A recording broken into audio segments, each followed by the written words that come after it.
చంద్రశేఖరరావు గారు. అందుకే ప్రజలు ఆలోచన చేసిర్రు, 10 ఏళ్ళ అవకాశం ఇచ్చిర్రు, చెప్పిందల్లా నమ్మిర్రు. హరికథ చెప్పు, బుర్రకథ చెప్పు, ఏ కథ చెప్తే ఆ కథ నమ్మిర్రు. ఏదో చేస్తాడో చూద్దాం పెద్ద మనిషి అని.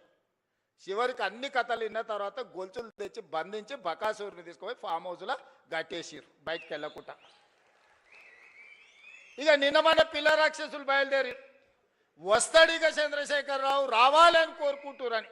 ఎవడు కోరుకుంటున్నా, ఎవరికేమిచ్చిర్రు? మీకంటే ఫామ్ హౌజులు ఇచ్చిర్రు, రాసుకోనికే పేపర్లు ఇచ్చిర్రు, చూపించుకోనికే టీవీలు ఇచ్చిర్రు, దోసుకోనికే తెలంగాణ రాష్ట్రాన్ని ఇచ్చిండు. మీకు రావాలేమో చంద్రశేఖరరావు, మా రైతులకు ఎందుకయ్యా? రైతు రుణమాఫీ చేయలేదు, 1,00,000 రూపాయలని 4 విడతలని, అసలు లేదు మిత్తి లేదు, చేతిలో అప్పు, చేతిలో సిప్పని, నెత్తి మీద అప్పు మిగిలిచ్చిపోయిండు. 2 సార్లు 1,00,000 రూపాయలు రుణమాఫీ అని చేసిండా? డబుల్ బెడ్రూమ్ ఇండ్లు అన్నాడు ఇచ్చిండా? దళితుల 3 ఎకరాల భూమి అన్నాడు ఇచ్చిండా? ఇంటికో ఉద్యోగం అన్నాడు ఇచ్చిండా? 1 కోటి ఎకరాలకు నీళ్ళు ఇస్తా అన్నాడు పారిచ్చిండా? ఏం చేసిండా నేను అడుగుతున్నాను మళ్ళా రానికి. ఒక్కటి చేసిండా? ప్రతిపక్షాలు మా జోలి ఉన్నాడు ఫోన్లలో అంటే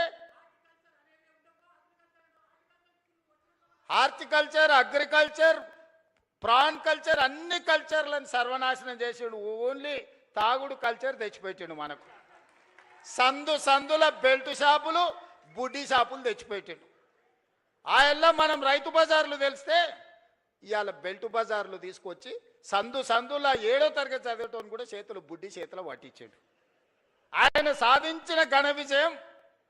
ఆయన దేనికన్నా బ్రాండ్ అంబాసిడర్ అంటే ఇగో దీనికే బ్రాండ్ అంబాసిడర్. వెనకటికి గింత ఉండే నాయన తాగుడు. మీరు చెప్పురు సోదరులారా, ఇవాళ 4 ఇండ్లకు బెల్ట్ షాప్ వచ్చేసింది. ఒక కిరాణం కొట్టాయని 4 ఇండ్లకు, ఈ 4 ఇండ్లు నావే, నేనే సప్లై చేస్తాను కాడికి వచ్చిన ఊర్లలో. మా అక్కలు తలకాయ కొట్టుకుంటారు, ఇంటి ఆయన గట్లున్నాడంటే వీడు కూడా గిట్ట తయారైనాడు ఆ పిల్లగాడని. సాయంత్రం 6 కాకముందే గోడలు పట్టుకొని నడుస్తారు 12, 16 ఏళ్ళ పిల్లలు. మా అక్కలకు గోస తెలవాలి. ఇంటి ఆయన ఎట్లో అట్లా మోస్తే ఇంకేముందో నా జీవితం అంటే ఇట్లా అయిపోయింది, కానీ నా కొడుకైనా మంచోడు అవుతాడు, చదువుకుంటాడంటే పిల్లలను కూడా తాగుబోతులను తయారు చేసాడు చంద్రశేఖరరావుని చూసి. ఇవాళ ఆయన వచ్చి ఇంకా ఆయన రావాలి బయటికి, ఆయన కోసం ప్రజలంతా ఉర్రూతలు ఊతుర్రు. ఇక అయ్యగారి కోసం ప్రార్థనలు చేస్తుర్రు అని చెప్తున్నారు వీళ్ళిద్దరు పిల్ల రాక్షసులు గల్లీలో తిరిగి. ఇవాళ మీరు ఆలోచన చేయరు, 10 ఏళ్ళకే బీఆర్ఎస్ పాలన, 12 ఏళ్ళ నరేంద్ర మోడీ పాలన, 2.5 ఏళ్ళ మా పాలన మీద చర్చ పెడదాం.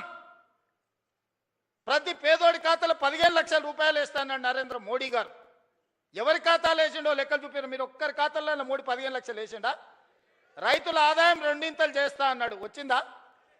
సంవత్సరానికి 2 కోట్ల ఉద్యోగాలు అన్నాడు, 12 ఏళ్ళు అయింది, 24 కోట్ల ఉద్యోగాలు రావాలి, వచ్చినాయా?